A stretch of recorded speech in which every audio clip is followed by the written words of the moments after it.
to the No Dunks podcast presented by FanDuel. It's Friday, February 20th, 2026. I'm J.E. Skeets, chilling from room 1200 in the Downright Hotel here in Austin, Texas.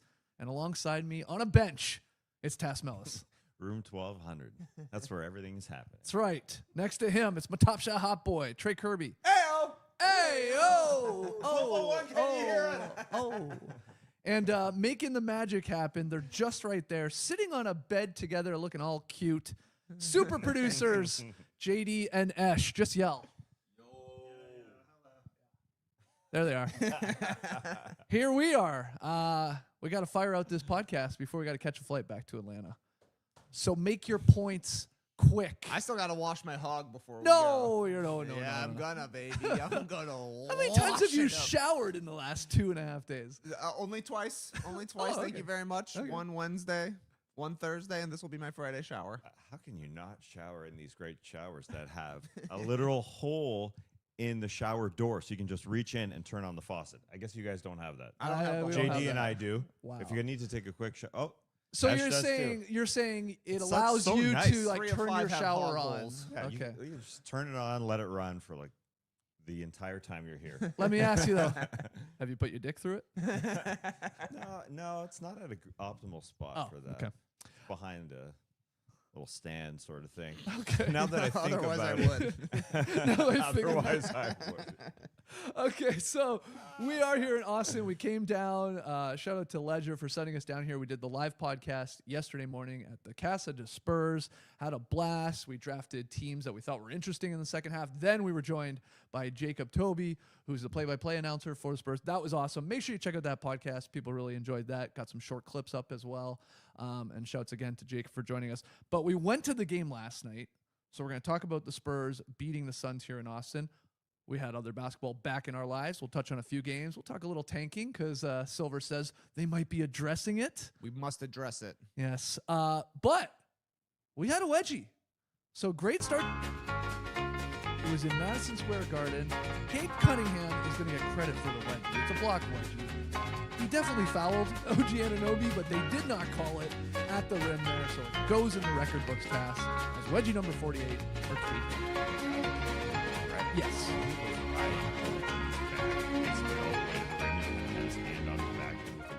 Awesome block that made Iron Eagle just erupt. Oh, he a loved block wedgie Yeah. immediately. We called it That a was great. dunk wedgie, is what he actually called it. Oh, he did. He really wanted to give credit to OG. It goes to Cade, but yeah, he popped for the dunk part of it. It was Why- good. Why would you pop? Why would you call it a dunk?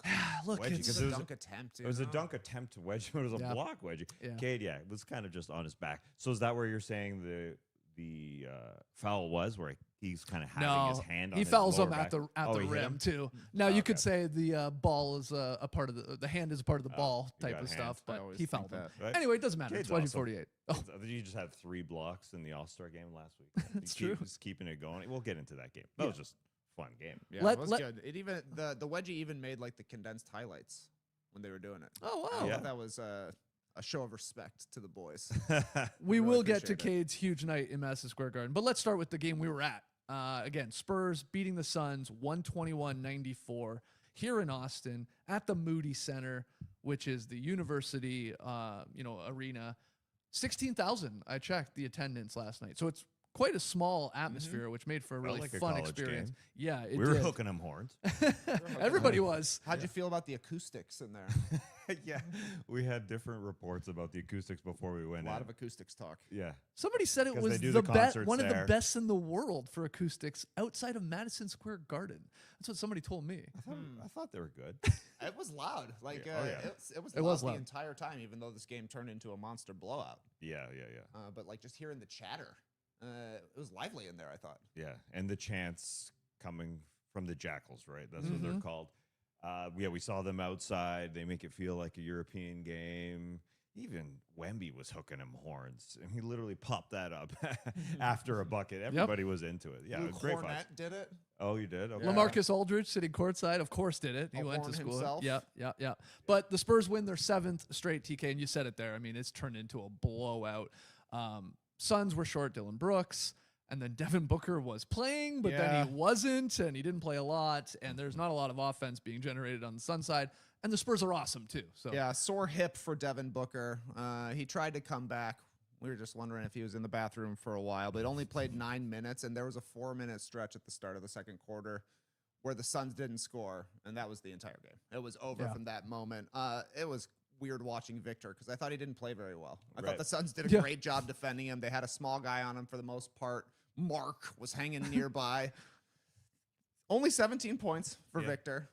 The ball was deflected a ton of times. He only got credited with 1 turnover, but like the Suns were digging down, knocking him over. He was on the ground quite a bit, and the guy still completely dominated the game. Only went 7 of 15 from the field, but 5 blocks. It was a complete no-fly zone in the paint. The Suns had no way to attack him, especially missing most of their guards out there. So I thought it was just an average Victor game, and he was easily the best player on the court. It was cool. It's true. Yeah. From our seats, it felt like you're at sort of like the regular TV angle at where we were watching Victor, and it was cool to watch him pregame. I know I said to Esh, he had his shooting shirt on, national anthem. He takes it off. There's no jersey on. He just had his undershirt on, and then he puts his jersey on. So I don't know. Just this is an interesting thing as he gets prepared mentally. And then we see a fake 3-point shot at his first attempt. That's when Mark Williams went out to it. Like, you're not blocking that, my man. Good point. Why would you ever almost challenge or bite and on in the face? Mark? Yeah. I mean, he did fight him all night. He did. Mark was fighting, man. He was fighting. Don't put this on Mark. No, it's not. It's not on Mark, but he bit. And Wemby, a great sight line for us to just watch him glide in and score. He had that spin across the lane for the bank shot, which was really sweet, and then the gliding dunk. It's almost like he's hovering over the floor because he's like, I don't know, half a foot off it. It's not like he's not like he's 8 feet in the air, but he literally, he glides for multiple feet. So it was cool seeing him. Yeah, he didn't have a great game, but the blocks were there, like the 2-on-1 possession. And we thought, okay, this is turning into an offensive score the other way as they go on a fast break, and he missed. But yeah, he was good enough. It was cool to see Stephon Castle, I thought, in person because he's just so in control. He knows how to get that ball up high, and it's not quite a carry. He's in control everywhere on the floor, and he was their leading scorer, right? Because he was able to hit 8 of 11, just comfortable as they space the floor so nicely. Him from the corner, him from inside, hanging inside. Yeah, he's just so in control of his body. Everybody played well for the Spurs for the most part. Like, he even brought up Cornette, who came in and had some big minutes. He made the Wemby guards smile. were great. Oh, yeah. Well, and he threw down. He had like the 6th best play last night on the top 10 list on NBA with the putback dunk, which was powerful. And, he went nuts and the crowd went nuts. But, yeah, it was a great atmosphere for sure. And they're going to play again here on Saturday. They play the Kings in Austin. And, yeah, there was a buzz for sure. Like, felt like every seat was somebody sitting in it. There wasn't many empty seats. And, again, it's not huge, a building. So, I was going to say they'll maybe have a more competitive game on Saturday, but they're playing the Kings, so it could be just as bad, but good for Spurs fans as they dominate. But the hottest team in the NBA, winning 7 straight. Very true. No Dylan Brooks, obviously, in this game, and then Booker barely played. So Jalen Green was trying to do his thing. He scored 11 of the team's first 20, but as you said at the beginning of the second quarter, when it's Colin Gillespie time, they're running out of the timeout plays for Colin Gillespie and only Colin Gillespie. They needed some guys. Like Jordan Goodwin couldn't do his thing. Yeah, their bench was lacking. Tough game for Livers, Livers couldn't bring them back.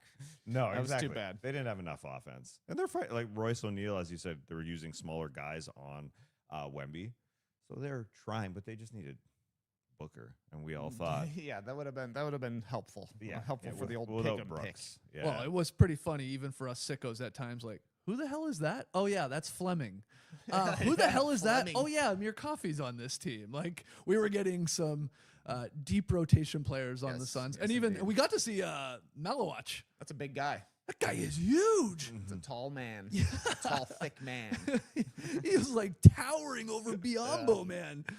Because he got some opportunity as this turned into a blowout. But 121-94 for the Spurs. Any other observations from either the game or our time here in Austin before we get to some of the other games? I believe there were 86 Jackals in attendance.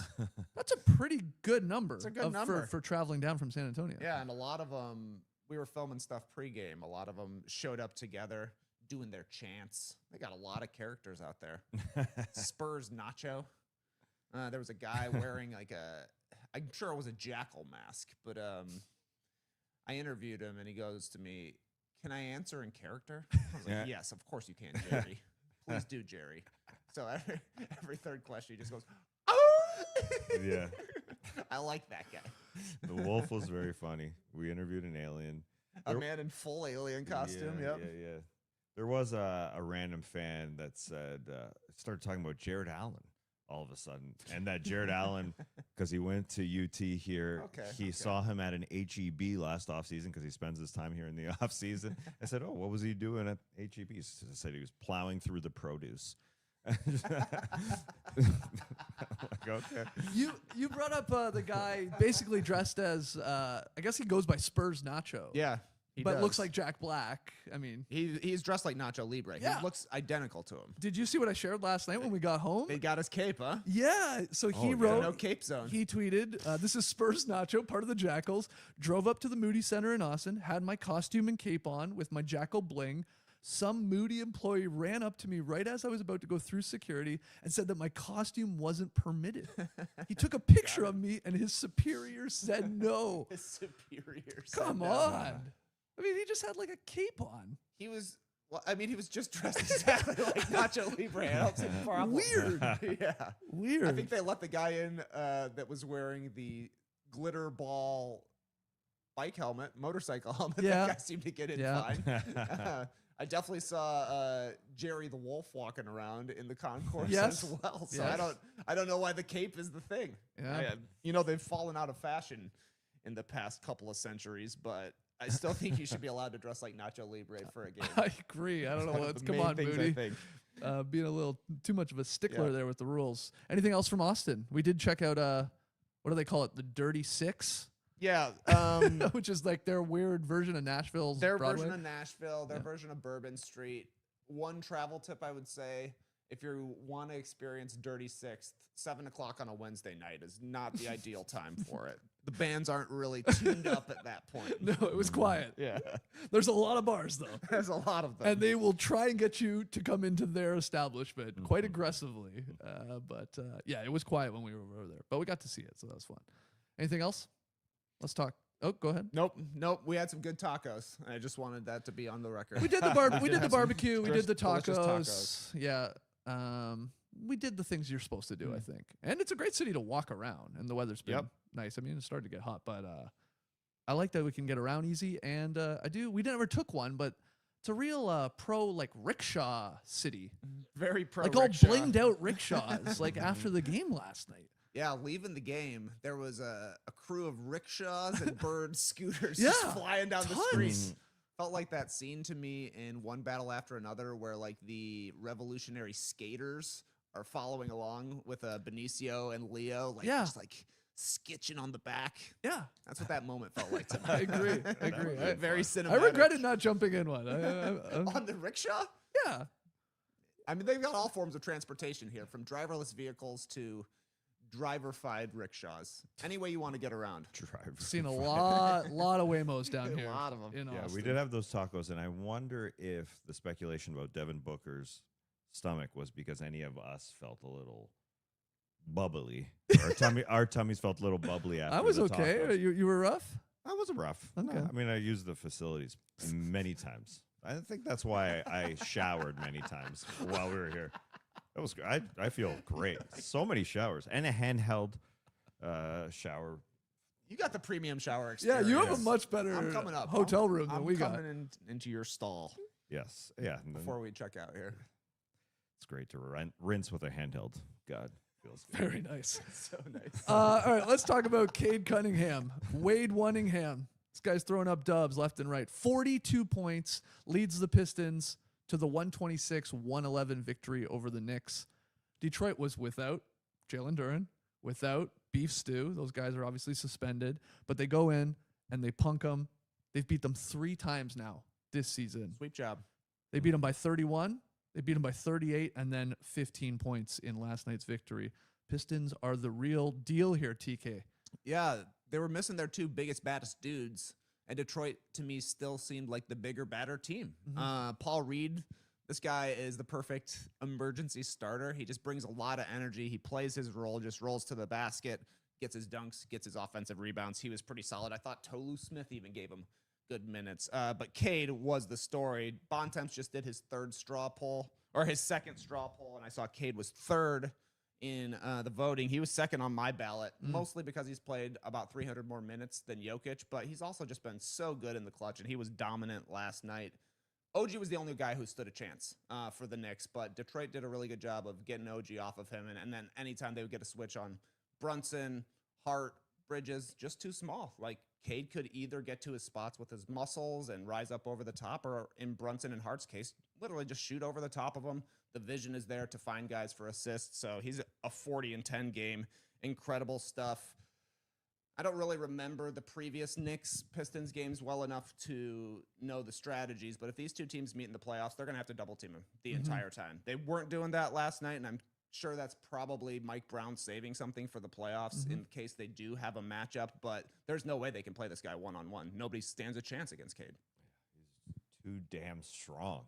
I mean, he is so physical. They beat him now 6 straight times in the regular season. They lost in the playoff series, obviously. Yeah, so, but this is coming off, it's literally, I don't know, 15 days before. I'm just throwing out that number, but it's a couple of weeks before. They beat him by 31. Yeah. And then you come out of the All-Star game without your starting center and the backup center. And that guy is able to get anywhere, just plowing through everybody and taking the most shots he's taken in a regulation game this year because his second best player wasn't there. 34 shots in this game. That was super impressive, doing whatever he wanted. Now, he got a lot of support from guys, and he was setting them up. He dropped 12 dimes because he's so just in command of his body. He gets into the lane, and when he wants to pass, he slows down so he doesn't commit an offensive foul. But getting it out to Duncan Robinson, who hit 3 really important threes. Javonte Green hit a 3. Karis LeVert hit 2 threes in the fourth quarter that were pretty important. But that Paul Reed guy, you drafted him in our expansion draft. If we had a Las Vegas and Seattle teams coming out, he was awesome. I don't know what is in the centers for the Detroit Pistons, but to see him block Cat and to see what Isaiah Stewart has become, I mean, he leads in defensive field goal percentage at the rim in the NBA. Isaiah Stewart, 42.7. That's surprising. And so that's I mentioned all these guys that are sort of falling perfectly behind Cade Cunningham, and it's surprising to say that. I know 24 hours ago when we had that show, and I said, the Pistons are my team right now coming out of the Eastern Conference, and you said, who's that second guy to help out Cade? It's a fair question, but now they have, everybody is just falling in position. Like, you got a bad game from Tobias Harris, but it didn't matter because they were 7th, 8th, and 9th, 10th, and Ron Holland, I didn't even mention him. Like, those guys came through because of what Cade is. I mean, he just demands that because of how good he is. The block that you mentioned, Paul Reed on Cat, did you see Jalen Brunson's reaction to said block? The cameras went over to the bench, and Brunson dropped just a huge, like, big ass sigh on "what are you doing" type of Cat. That clip went viral last night. I mean, Paul Reed had a hand on Cat's back he too, did. But I think that must be in the coaching, like, because everybody's doing it. Like we just said, Cade does it too. I mean, they're good at being physical with their offhand. Did you see JB Bickerstaff's comp for Cunningham? Did you read this? Made me laugh. He said, he's Neo from the Matrix, but not the early Neo who was red-pilled into reality, the one in the later films where Bickerstaff said, who realized he was the one. Wow. So that's Bickerstaff talking about Cade, saying he is like the developed Neo. You're the one. You don't hear a lot about the Matrix sequels in 2026, so great reference. Yeah, absolutely. By that guy. But, I mean, he was in total control.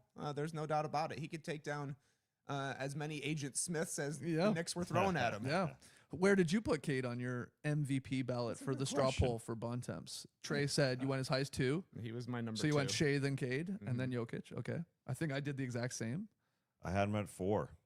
Tasmelis. I mean, I know Jokic was above him. And I'm on a Wemby high right now. I mean, is that you know, Sure. it's fine. Hey, sure. Yeah. Yeah, he's pretty good too. My one final thought on this game, and this is from Kelly Dwyer, I saw in his newsletter. He said if the Pistons can top the Knicks by basically 28 points per game a year after New York beat Detroit in the playoffs, why aren't we all in love with the 25-26 Detroit Pistons? Why isn't this everyone's, second favorite team? And he made comparisons to when the Knicks suddenly got good again, everyone's like, oh, it's great. Having the Knicks is good for basketball. The Bulls, we always joke, but when they're actually half decent, the Bulls are back and all that. He even said the Hornets obviously getting a lot of love. He's like, why aren't we the media, I guess, fans, doing the same for the Detroit Pistons? Because it's not a big market. I mean, I'm not referring to us because we give the Pistons love. I said they're the team that's going to come out of the East, but there's just not as big a market. And that's it. Yeah, Detroit is pegged as a smaller town. Smaller, just not as big, not as glamorous. The Charlotte Hornets are a small town, and people are falling in love with them. Are they? Oh, they were. They're saying stay off the roads because you're going to get hit by LaMelo Ball. Yes. Don't take a rickshaw in Charlotte, I guess, if LaMelo's out there zipping around. No, yeah. In his post-game press conference, response to that was he was just kind of done with the questions. He didn't own it and answer the questions yesterday post-game when he was asked about it. He just got up. His pants were half down his butt. Literally, I don't know why. And he just walked out. He didn't own it. So that was unfortunate. I thought a lot of the post-game conferences, other than JB Bickerstaff's comments about the Matrix, were sad last night. And we'll get to more of them because I was taking notes. Yeah, LaMelo didn't own it. That was wrong. Do you have any theories on sort of why the Pistons are oddly just, not getting the love maybe that they deserve here? I think it is a little bit hard to believe in the Pistons. Like we talked about, they haven't won a playoff series yet. They played a great series last year against the Knicks, but I think in their recent past, their losing streak is more memorable than even their playoffs last year. You look at the way they're playing this season, and teams talk about 2, 3, 4 in the Eastern Conference a lot more. The Cavs made the move for Harden. We're wondering when Jason Tatum will come back. The Knicks, we keep expecting to see them reach the ceiling. Meanwhile, it does feel like the Pistons are playing above their heads in some sort of sense, right? They don't have a number 2 guy, really. Like Tobias Harris had an okay game last night, but him giving him like 11 points was huge for them. So I think you forecast the way the playoffs could go. Teams will scheme to take Cade out of the game. Then what do? Yeah.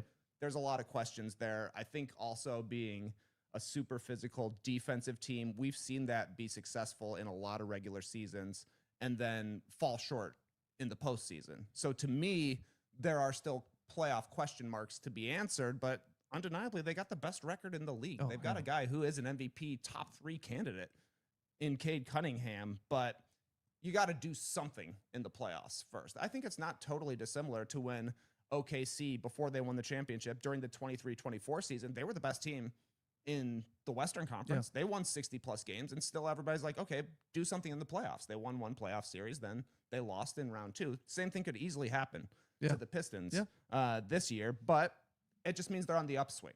And I think the fact that the Eastern Conference was down this year, the last 2 teams to make the finals out of the East were taken out of the running, basically, and the Celtics and the Pacers. It feels like they're almost a replacement team in some sort of sense, whereas where people aren't necessarily thinking this is a true blue title contender, but at the very least, they should be the favorites in the Eastern Conference. They've been the best team the entire season. You're right, though. We don't anoint them until they do it. Yeah, that's just how basketball works. And like I went through those like 3 like benchmarks or checklists that you want to hit to be an elite team with the Spurs yesterday. The Pistons hit all those as well easily. Easily to 40 wins before 20 losses. The great SRS of the 4+. They're like actually better than the Spurs, and then they're a top 3 seed, of course. They're the number 1 seed, so they do that as well.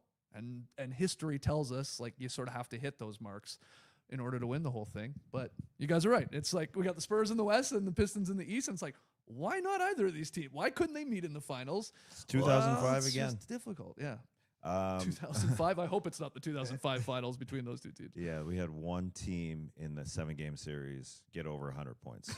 Just one in one game. That's incredible. Incredible. Yeah, it's nice to have some points. We all wonder if Jason Tatum's coming back. I look at Ash because yesterday, while we were watching the game, you said that there's another report from Chris Haynes about Jason Tatum. Didn't you? It wasn't what's he there. saying? It was not there. I didn't see. Look, I never got to read it. I was just trying to tell you, man. I saw it. I was like, I'll go back, and then I went wasn't to there. his Twitter account. I didn't see a Haynes report. You didn't see a Haynes brief? I didn't see a Haynes brief. It disappeared, man. I was just looking for it too. I was trying to go back Oh, and find it. disappeared? It just could not find it. Yeah. So that's obviously a great question. If Tatum comes back, I mean, we have to see him be able to play to his capabilities. But yeah, Celtics Pistons could easily be the Eastern Conference Final. The Pistons want the playoffs to start tomorrow. Yes. Because Yes, they might be the best team in the league. They are, it feels like, right now, the way they're playing overall, with down guys even. But it's still a while, unfortunately. Isaiah Stewart has the best defensive percentage at the rim. I just can't get over that. The guy's He didn't allow a tiny. single shot at the rim last night. He didn't. He was shutting it down. Yeah.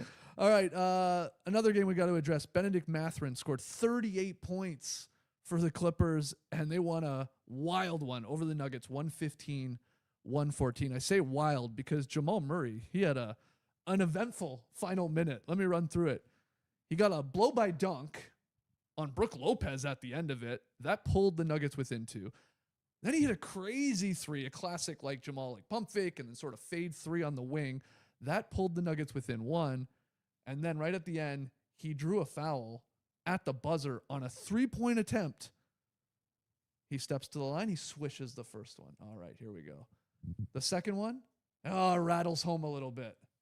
Broadcaster said, caught a little more iron than I think you would have liked. That's right. And the third one, he botched it. He misses, and the Clippers survive with the 115-114 victory. So crazy game. Yeah, and they decided to shoot in front of the wall for the second half.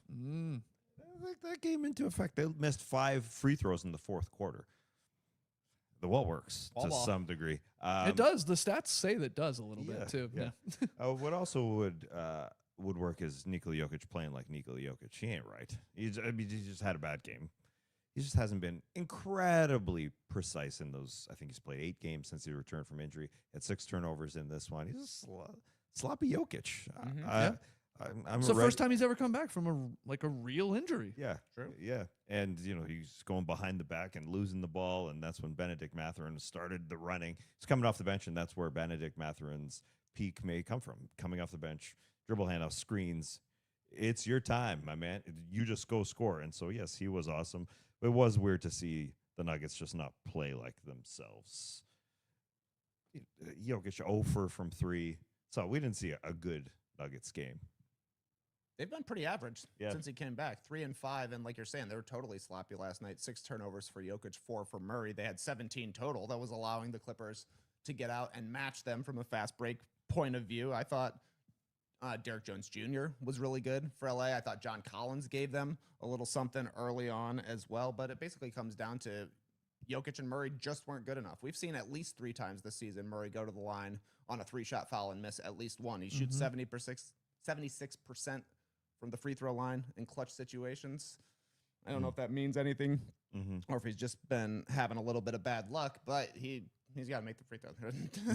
He blew it. There's no other way around it. Yeah, and we do talk about their injuries all the time. It may help both Jokic and Jamal Murray just to have Aaron Gordon there because he is their third best player. As much as I thought the Cam Johnson trade would work out, it has not to this point. He has not been great. Just Aaron Gordon taking some pressure off their shoulders, especially Jamal Murray, considering how much has been on his shoulders with all these injuries this entire season. I think that is something to worry about going into not just February and March, but April and May. I mean, this is the most that he's had to do in his career. So that is a worry. And this might be a great opportunity here for Benedict Mathurin. Like this role, he might be able to get to play for the Clippers, getting to shoot a ton. I mean, Obviously, he's coming from a Pacers team that has nobody on offense. True. And he was not playing well. Most improved player. But we've seen him have big games even in bigger moments in the postseason. I mean, he can score. There's no doubt about it. Yeah. So sort of up and down. Yeah. Can you put it together consistently? And he's playing for a contract. Yes. Yes, there's that too.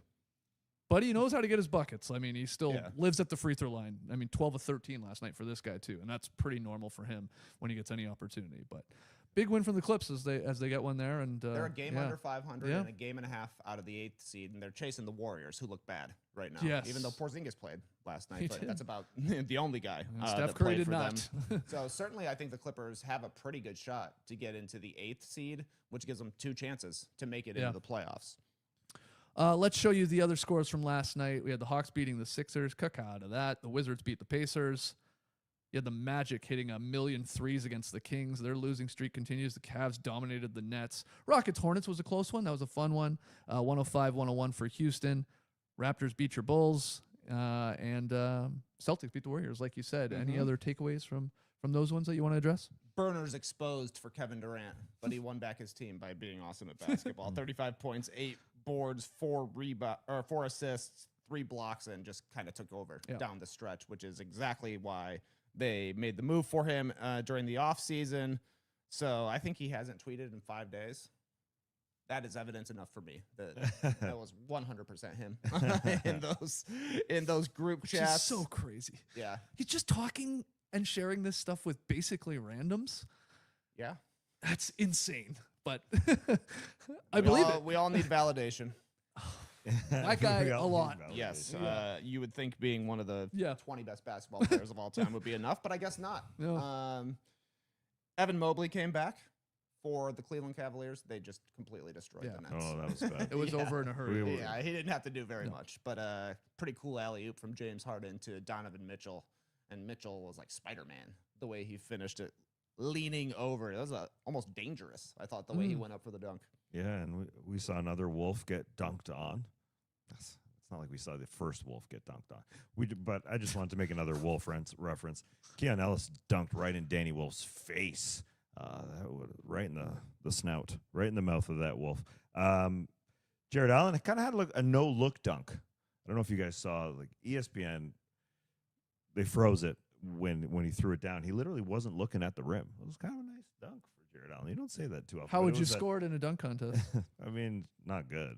It was just a regular dunk, but he wasn't looking at That's the what rim. Jackson Hayes did. Yeah, right. He was- well, I guess this was maybe better if Jared Allen wasn't looking. Yeah.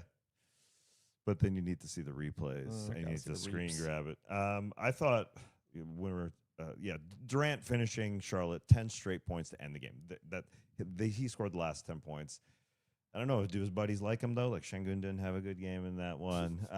His friends, but Kevin Durant was awesome. I thought Jaden Ivey's post game press conference was unfortunate. Go ahead. Because he had a DMP CD in this game, and they were talking about they have 6 guards and that whole thing, and they got to play some guys. But he said after the game, quote, "I've been dealing with knee soreness in my knee. I'm sure people can call it out. I'm not the same player I used to be. That's why. I'm not the J.I. I used to be. The old J.I. is dead." That was unfortunate to hear. Yeah, Yeah. he's super young. yes. So hopefully he can come around because, I started to think about it.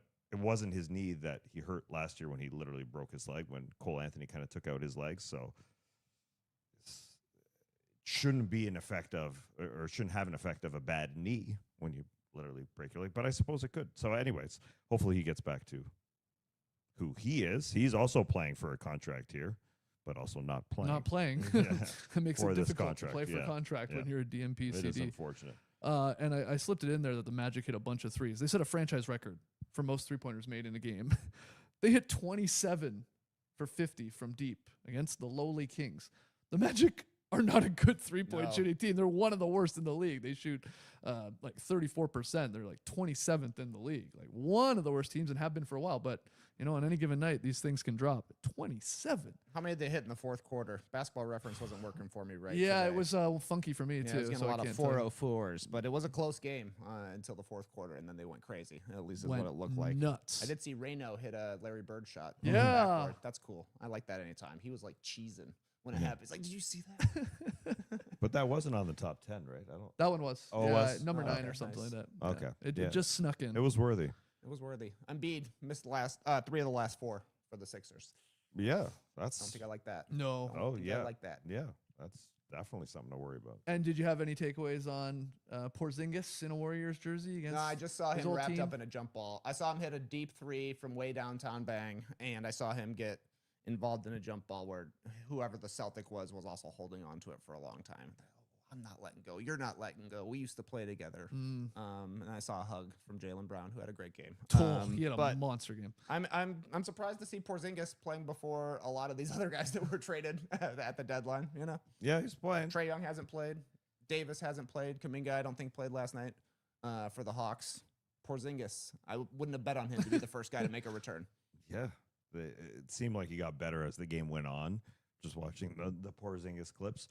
But they are going to go into this postseason with the hopes that Kristaps Porzingis is going to play, with the hope that Steph Curry is going to be beside him, because he's going to be reevaluated in 10 days, if I'm not incorrect. So it's going to be. It's not looking good for the Warriors right now. I mean, you don't have any chance if Steph Curry's not playing. No. Your team's completely different. They don't have a chance if Steph is playing. They have a chance to make the playoffs, maybe, but they're not going to do anything. Once Jimmy went down, the season was over. Yeah, they could have a fun first round and try and beat another team if Kristaps is clicking with Steph. There's a fun first round, maybe. All right, That's about it. Hold on, I do want to ask about an Al Horford interview. I was surprised by Al Horford playing his old team, the Boston Celtics, and he was asked why he left, and I just didn't expect Al to answer it this way. He said, "It's more than basketball. I'll tell people at another time." Essentially that. So it sounds like it's money. Yeah, it's money. But Al, I'm just surprised that Al gives a poop about money the same way most NBA players do, obviously. Al just doesn't care at this point of his career. He just What are you doesn't. talking about? Money is about. You don't get money to a is certain respect, age bro. and not care. Yeah, I know he's 39 or whatever he is, but he wouldn't say it's more than that. I'm making now. He's now making $8 million or something. I think it's $8 million with the Warriors, right? So what the Celtics offered him for, it didn't all fit in. Like it's not nothing for the Celtics. Maybe the Celtics didn't offer him anything. Maybe that's what it is. It was always, the writing was always on the wall that was going to be Horford's last season because of the aprons and the repeater tax and all this stuff. So they decided to get cheaper. They went in with Cada and Garza as their centers this year, and it's completely worked out. Both of them have outplayed Horford this season. So the Celtics made the right choice, and Horford made the right choice for him. He's just not going to sniff another title. Yeah. Mm-hmm. Anyways, he said he's going to tell us at a later date. And he doesn't talk much, so people will ask. I can't wait. Yeah. All right, let's take a quick break, and then when we come back, we'll talk a little bit about tanking. It's Friday, and there hasn't been NBA ball on a Friday in weeks because of the All-Star game. And FanDuel, well, they're turning it up with NBA Happy Hour. Every Friday from 6 to 7:30 p.m. Eastern, FanDuel is dropping limited-time specials. Boosts, bonuses, surprises. BBS. The BBs. Not the BGs. BBS. My favorite TV station. BBS. It's fast, it's fun, and it's a way to kickstart your weekend before the first tip. So check the app, grab the week special, and make your move before the shot clock runs out at 7:30. This isn't just another promo. It's your weekly pregame, like the starters used to be. NBA Happy Hour every Friday, 6 to 7:30 Eastern, only on FanDuel, official sportsbook partner of the NBA. All right. If you're just joining us on YouTube, hit the like button, subscribe, podcast listeners, 5-star ratings and reviews, and shout out to everybody that's come up to us here in Austin and said, I love either the starters. That's what you made me think of that, or loving the podcast. So it was really fun to meet everybody here in Austin. We didn't know how many people were going to show up to yesterday's podcast. We barely pitched it. Yep. We we buried it on a Sunday podcast on All-Star Weekend. Hey, maybe we'll see you in Austin. And we were pretty blown away by how many people showed up. So thank you. Before we go and get on a plane back to Atlanta, NBA Commissioner Adam Silver informed all general managers yesterday that the league plans to institute rule changes to combat tanking next season. A competition committee met in late January, and then Thursday's gathering here of all these GMs, they reportedly discussed several potential measures to solve tanking. Let me run through them. There's actually a lot that they're considering here. Yes, there is. First one, first-round draft picks can be protected only for top 4 or top 14 plus selections. 2, lottery odds freeze at the trade deadline or a later date. 3, no longer allowing a team to pick in the top 4 in consecutive years and or after consecutive bottom 3 finishes. Option 4, teams can't pick in the top 4 the year after making the conference finals. 5, lottery odds allocated based on 2-year records, something like the WNBA does.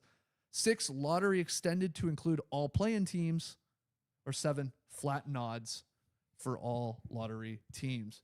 They are contemplating everything, Silver says here. Yeah, it sounds like this guy's been on Twitter a lot. Because this is every idea you've seen ever pitched in the past 2 weeks since the trade deadline, as tanking has kind of taken over the discourse here. To me, every single one of these solutions still incentivizes losing, just to different amounts. And there are different loopholes for how teams will get through it. None of them make teams want to win. These are all about trying to make teams want to lose a little bit less. So to me, these are all just Band-Aid solutions. What they need to do is what the Professional Women's Hockey League does, the Gold Plan. After your team is eliminated from the playoffs, you start getting points towards the draft. Whoever gets the most points gets the best pick. That's the only way to keep every team invested. Right. Incentivize winning at the end Yes. for the bad teams Yes. to help your chances. And they still have in the better lottery. chances. The worst team that gets eliminated first, you have the most games Right. to possibly stack up draft odds. What do you think, Tass? Yes, the list of Adam Silver's remedies are Band-Aids. So that's a good way to put it. There's no quick answer for any of those. You could still lose games. I found They're trying to de-emphasize losing with some of these. You're right. de-emphasize it. Yeah. Right. The one that was interesting that you mentioned there that Silver listed was you can't have 2 top 4 picks in back-to-back years, essentially. Like you can have one. You can be bad one year. You can tank it. So you can pull what the Dallas Mavericks pulled this year and say, Cooper Flag, you're our point guard. That's not going to help us win the first 10 games of the season. But, it's good for us. Anthony Davis, you sit. Kyrie Irving, you sit. So there's ways around it. Yeah, I mean, that one's almost the craziest one to me because, okay, so 1 year, four teams will get in the top 4 picks. That means those teams are out for the top 4 next year. Yeah. That means you have 10 teams who are eligible for the first pick. Why would you not tank to be one of those 10 teams? Right. Why would you not want? Yes. Right? Like there would be no point in being the 10th seed when I'd rather have the 12th best draft odds, which are actually like the 6th best draft odds once you drop the top 4 teams. Yeah. And The 2-year records thing is ridiculous. That just means teams are going to tank for 2 years. Yeah. Mm-hmm. Yeah. Like like you said, almost every one of these proposed ideas that they're going to talk about, you can no, you can get around that. If you think about it for 5 seconds, you can get around it. Yeah. Yeah, there isn't. It's either eliminate the draft entirely, which isn't going to happen, shouldn't happen. What you bring up there with the Women's Hockey League idea is interesting. So at the end of the season, you want to win games. After you're eliminated, you want to win games. Right. Is there a team that says, "Oh, we're going to tank for the first 40 games of the season. We're eliminated from the playoffs, but now we're going to go for the first draft pick and win." Sure, try it. Yeah. Try building a team that's bad enough to lose for the first half and good enough to win for the second half. Well, you sit, guys.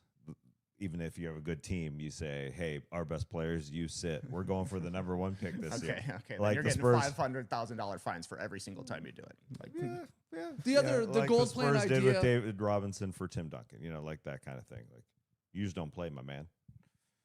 but then play at the end is what you were saying well, in the gold plan Go get for scenario. Go get the first pick. It's obviously terrible for your fan base. The gold plan is interesting. I think there's something there. I do wonder if it gets a little too confusing for everyone. Maybe it does, maybe it doesn't. I wonder too, are they going to play harder down the stretch for better odds at players that will potentially replace them on better, salaries for a franchise? You get into that. Now we say, the players are never actually tanking. Like the ones that are out there are trying. that is true. Which I do believe too, but that's the one counter I've seen to that. It's like, why are these guys going to, really go for it, so to speak, to help their team? How's that different have than better now, draft? though? Yeah, I know. Exactly. I just don't think they should do anything. Nothing. Really? It's like, I don't think this is going to be every single year. It's not. But it it's hasn't it's been. enough years. It's enough years that it happens all the time.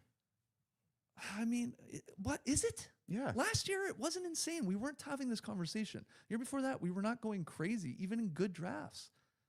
I just disagree. don't. I I think they're going disagree. to I think it overreact like they happens a always lot. do, and they read all the tweets and they go, "Oh, we got to do something drastic," and then it will probably be worse. So I don't know. My team's tanking the second half of the season this year. Sucks. I don't care to watch the Bulls right now. Your team tanked the second half of the season last year. You didn't watch the Raptors. Like, Right. That's just not a way that fans should be treated. You should want to stay invested in your team, trying to win games. Well, You the shouldn't problem be is happy when they not lose. every team's going to go 61-21. I mean, That's what true. it is. That's true. But they Like- should be. Every team should be trying to win. Right. I mean, yeah, you don't want to see healthy guys just shut down. No one's going to deny that, especially when these ticket prices are they are, and a family Exactly takes right. a game to see it, and you want to see these players. But incentivize them, difficult because there's always a workaround. Because there's an incentive to tank because it's such a great way to add players who are good, obviously, yes, because they're high draft picks, but they're cheap. That's the whole other part of this building. You can lock them up for a long time. Yeah. Getting Because a of the draft CBA pick and is second huge. aprons and all that. It's like such an advantage, of course, to have these young guys. Any other wild ideas you'd like to see? I saw this one. I just want to share it with you guys. Hire the Sorting Hat from Harry Potter and just assign players to teams based off of vibes. What a show that would be! Instead of the Sorting Hat, we could use that creepy animatronic ball we recently saw. Oddball? Is that I what just it's saw called? this Old ball. ball. Yeah, old ball. I'm not going to watch any of the clips. Old ball. Nope. I don't want it in my algorithm. How do you think about that idea, though? Just let Silver, let the hat, let the ball decide. I mean, that's what we have now. Adam Silver decides who gets the #1 draft pick. There you go. If your team trades a franchise superstar, guess what? You're getting the #1 draft pick. It's already rigged, so I don't know how that changes anything. Yeah, that's why we have to publicly televise It is the lottery balls. Oh well, my it's on God. NBA.com. Does anybody watch that? Well, you can is the point. If you're so convinced it's rigged, you can watch it. Yeah, you can actually watch the actual lottery balls bounce around on NBA.com. I've never watched it, but I would watch a good TV production. See, that's not a good production. It's not fun. What? I used to watch That- when the lottery was on, like the actual, like the Illinois lottery. Uh-huh. You know, like it Yeah. pops up the balls. Used to Yeah. love but that. I when mean, was that a lasts kid. like 30 seconds. Yeah, I It used to goes love so that. fast. Yeah. So it's not as fun to watch the NBA one, which I don't know. How long does that take? An hour? Like it takes a while because of But the, you wouldn't the want. lottery. Okay, but the production, Sorting Hat, Old Ball, whatever the hell we're using, Silver himself. That's a show right there. We just like, all right, we bring up the draft pick and Silver looks at him and goes, "Boozer, you are going to Sacramento," and we're like, "Oh, Yeah. crazy!" I'm just go ahead. Do it Probst style. Jeff Probst walks around with a bag of rocks. You reach in, it's got your draft slot in there. Hold it up. All right, everybody reveal. Yeah, Here's a there's your rock. team. There's Yeah, your yeah. team. Yeah. I just know that we could produce the NBA's lottery balls way better. Yeah, It we, makes- we have is what we're getting at. Yeah. Basically. But it's short. The one that actually happens, the one that's in the lockdown format, like the entirely secure situation, like it's a ledger stacks, it can be done better with lots of graphics, lots of fun, well more produced, greater hosts. It's not that fun. I've never turned it on before. I've never turned it on. You've never turned on the draft lottery? No, the actual lottery, which happens behind closed doors. Oh, that oh, one. The sorting of the balls. yes. The Okay. sorting of whatever they're doing. I don't even know what they're doing, but I yeah, because I'll love never this watch take. it. The draft lottery isn't long enough. Make it longer and show us the balls. Yeah, I mean, It's a, You I don't know guys- how it's a you half could hour be a special to host. begin with. yeah, They talk forever. Oh, yeah, They no, introduce yeah. the That part guys. is- See, Jared McCain come out. Oh wave my to the- God, to the yes. crowd. it's a We used to get snoozer. 15 minutes of Heather Cox. Easily. We'd see Heather Cox once a Easily. year in the NBA world. They read off 14 picks and still somehow take a break in those 14 Oh, yeah. picks. Mhm. Yeah, That should take 5 minutes tops. well, they gotta sell those commercials. Let's hear from you on tanking. Everybody's got an opinion on it. If these are the only things they're considering, I'm confident they will do something with these pick protections, which have played a part here in some of these teams. Like, because you're sort of these middle teams. It's like, stay bad enough, we keep it. Yeah. That stuff. That is a somewhat of an easy solution to at least a little wrinkle that maybe de-emphasizes some of the losing, because it's like you can't do that anymore. You know, there's no concern of losing said pick because of protections. I think that's what if they're going to do something, man, maybe try that. Don't go drastic. Little boy of the night, unsullied by sponsorship since last week. Yes. Well, we have some brewing. I laughed at my own pun because there's one involving place? coffee. Yes, Yeah, okay. yes, it's coming next week. Can't wait for those beans to be sent. Laugh at my own I would pun. laugh at my You own should have a pun. It was t-shirt that says unintentional. that. But it's brewing. Coffee is brewing for next week. But And- no sponsor here Nah, today. Yes, unsponsored. Thank God. Back to basics. A real clean woe boy here. Cade Cunningham gets woe boy of the night. Not a surprise. 42 points, 13 assists. I had Tass. You said 12 earlier. Oh, Some box scores are different, you know? Yeah. I had They gotta- 42 and 13. He shot 17 to 34 from the field. He hit 5 from deep. 8 rebounds, 2 blocks, 1 steal for Cade Cunningham. If the various websites were televised debating Oh my God. whether or not Cade Cunningham had 12 assists or 13 assists or 14 rebounds, would you watch that? Yes. Depending on Statisticians. Me neither. ESPN's box score, 13 assists. Yeah, maybe I fat fingered that one. I mean, you were working no, off your I didn't type it on my phone. Oh, I typed okay. it on my comp. Okay. Why are you questioning where I typed Jeez. it? But I used the NBA app. I used John Schumann's box scores. So I thought it was 12. Anyway, Okay. go on. Well, that's what I said. Sometimes they're different. Yeah, absolutely. They absolutely. I've seen it before. Seen it with my Same. own eyes. Congrats to Cade on a woe boy. That's a really nice woe boy. Pick 'em tonight, Friday night. We did have the Spurs Suns game last night. Trey got forced to take the Suns, sort of, and they got I waxed. boldly took the Suns. Okay. That was a bold I one. thought they were going to do good. Okay. I had a lot of confidence in Mark. But man, that might be the biggest blowout on the line, because it was an 8-point line and they still lost by like 30. Yeah, That was it wasn't even close. So Trey's 4 and 6. I'm 5 and 5. You're 7 and 3. You know, not a long month. February, last I checked. We got like a week to go here. Yep. 6 more games. And because Trey was forced to take the loser These guys held me down. in Stuck Phoenix. fingers in my nose. Yeah, so tonight I said Denver at Portland. I definitely wanted to take Denver to avenge themselves for yesterday. Also, first game back from an All-Star game. A week off. I think that may be part of It can be a weird game. It was. Colin Gillespie, not the Colin Gillespie I know. He could have been better. Better. Either way, because it's Denver, Portland, I wanted to take Denver. I said, you guys pick. We need to have a third one that's different for some reason. So you're smart, Trey. You took Denver. Skeets, you took Denver, and I get shafted with Portland. Line's only 1.5. Yeah, Portland can win. Yeah. You say shafted. They could absolutely win a they'll game. probably Denny could be redeeming himself for his poor All-Star performance tonight. Who knows? Still, I played like Jokic in the All-Star game, though. Yeah. Jokic's not right. Anyways, Denver 1.5-point favorite in Portland. There it is. We'll call it there. We got a flight to catch. Back to Atlanta. We're back on Monday. NBA weekend winners and losers. Again, thanks to Ledger for sending your boys down here. Thanks to Casa de Spurs and everybody that put that together for having us there for the live show. Thanks for the tickets, too. You know, it was a blowout, but it was fun to be in the Moody Center. We had fun. Be with the Jackals themselves. I talked to Big Red, for crying out loud. He forgot his jacket. Said he left it drying outside. I guess that's something you can do here. But he did Leave say your he jacket to hoped dry for it to outside. arrive for Saturday's game. So Ship me my jacket. yeah, I guess so. Wow, I guess so. okay. Maybe throw it in an Uber. They Throw it had- in a They rickshaw. had chance. They had songs. It was good. Yeah. So that was fun. And thanks everybody who said hi, either there at the live show or at the game last night or on the streets here of Austin. Really appreciate that. And yeah, we'll see you guys on Monday. Until then, Clipper Bros. You heard it here first. Have a great time. Turn up. Love you guys. Awesome. Thanks for joining us. And remember, Spurs Nacho Man, he got kicked out of the game. Never got in. Never got in, but you can join us, Spurs Nacho. Avenge yourself. Come on No Dunks and tell us what happened, why it happened, where it happened, and how we can avenge you not getting into the game. Spurs Nacho. Spurs Nacho on Monday's No Dunks. We'll see you then. Brace the weekend, people.